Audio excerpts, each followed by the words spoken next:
This gathering, Natalia Zreliak was selected. Her spirit, her straight talk, her character, hardworking, always sincere and positive. Those are things that staff members and other students have described her as.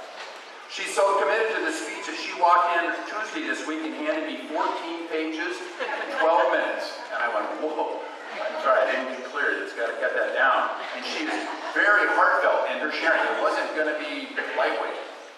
So we put our heads together, she and I, and she's pulled it off together with a lot of condensing and a unique surprise to top it off. Seniors, please welcome your Natalia.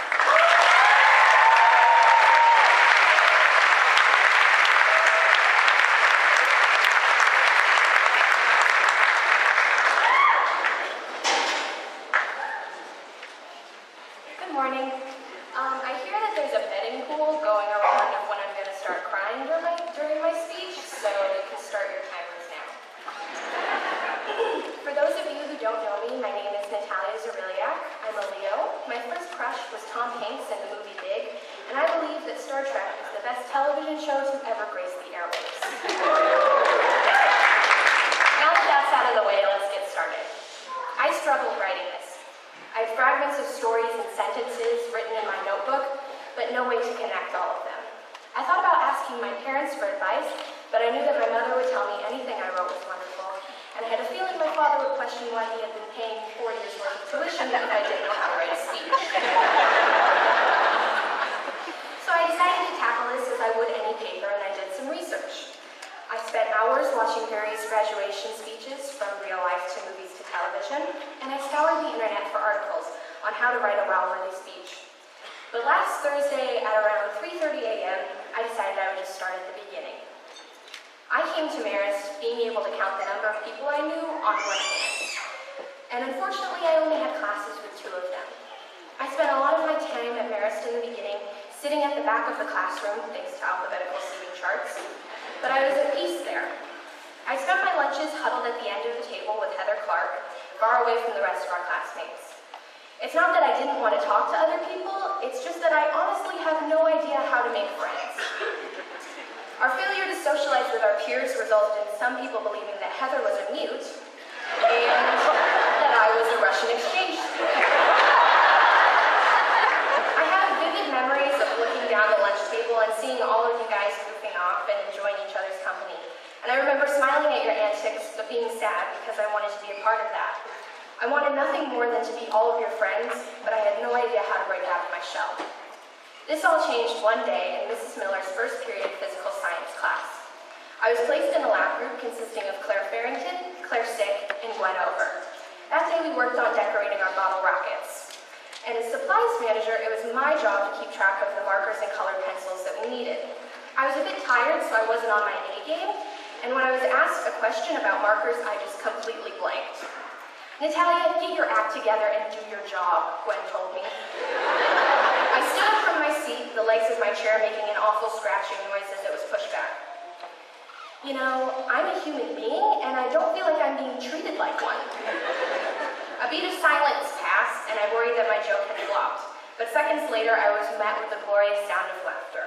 I didn't know you were funny, Claire Farrington told me. Shortly after that, I began to feel more comfortable with my classmates. I was able to joke with them and hold conversations with them for more than 2 minutes. Quickly, I began to develop friends. However, I faced the dilemma that is winter break. Now, I love Christmas more than anything in the world, but freshman year, I found myself dreading having to take a break from school. I was worried that all of the progress I had made with my new friends would be lost as soon as I stepped foot off the campus. But that never happened. Not even 2 days after winter break had begun, I received a simple text message from Carly Waxelman inviting me to a sleepover at her house. That night cemented my friendships with some of the most wonderful people I know. Originally, I came to Marist thinking that We Are One was a cool idea, and that it looked nice up on that wall behind those bleachers and painted up there. But as a senior, I leave knowing that We Are One isn't an idea. It's Marist. 4 years in the grand scheme of life isn't very long, but the past 4 years have been packed with so much. We've laughed together, we've cried together, and we've grown together. It hadn't really hit me that this was all ending until April 10th, the night before Mr. Spartan. The team was sat watching the slideshow of pictures of the boys over the years. I told myself I wasn't going to cry, but that was a bold-faced lie. I began sobbing, tears streaming down my face. Now, I'm not quite a Kim Kardashian level ugly crier, but I'm high up there on the stairs. So after being comforted by some of the Mr. Spartan tea, I went to get a slice of cake, which was amazing, by the way. I don't know who brought that cake, but thank you so much. And then I sat down. Not even a minute later, Mr. Ferrari called me over to him. I walked over as I continued to shove the cake in my mouth. "Are you crying?" he asked me. I nodded and he just shook his head. "I'll talk to you when you're a little bit more stable," he said. "I'm sorry to report to Mr. Ferrari and to the rest of you, but I don't think I'll ever be emotionally stable." I've spent a lot of time reflecting on that night, trying to figure out why I got so emotional. Was it because I had seen Jacob Kiefer butt naked as a baby? Was it because I had been at school for the past 15 hours working on the newspaper and still had to be there until midnight to finish running through the show? Or was I still emotional from watching Forrest Gump the night before? I think I began crying because it had finally hit that childhood was ending. And not just mine, but 133 childhoods. We're growing up and heading in all different directions, and we will never walk these hallways as students again. The unfortunate thing is that we don't share how much we impact each other's lives. Years from now, high school will be a distant memory, but the lessons we've learned and the impacts we've had on each other will forever remain written on our hearts.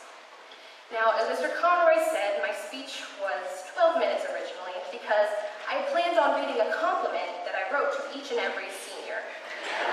However, we'd be here till midnight if I did, so I cut that out, and I decided I would read 5 randomly selected ones. Will Oliver Fang, Emily Burr, Samantha Inouye, John Kearns, and Sabrina Schaefer please stand up?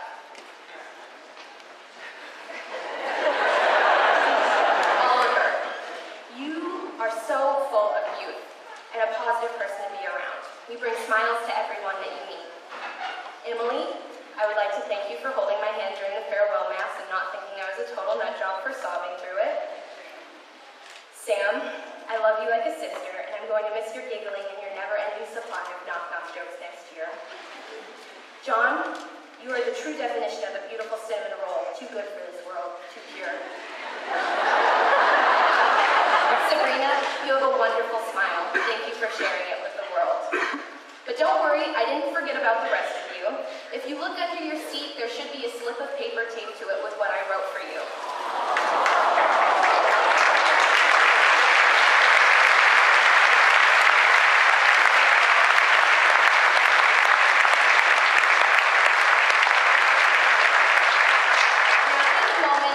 That slip of paper and realize that you are appreciated. Hold on to this slip of paper or toss it in the recycling as soon as graduation ends. But please don't ever forget how much I love each and every one of you. Now, a very wise man once told me that the only books you need to read to understand life are all written by Dr. Seuss. So, be your name Bo-Bum or Birksey or Bray or Mordecai Alley Van Allen O'Shea, you're off to great places. Today is your day. Your mountain is waiting, so get on your way. Congrats to the class of 2015.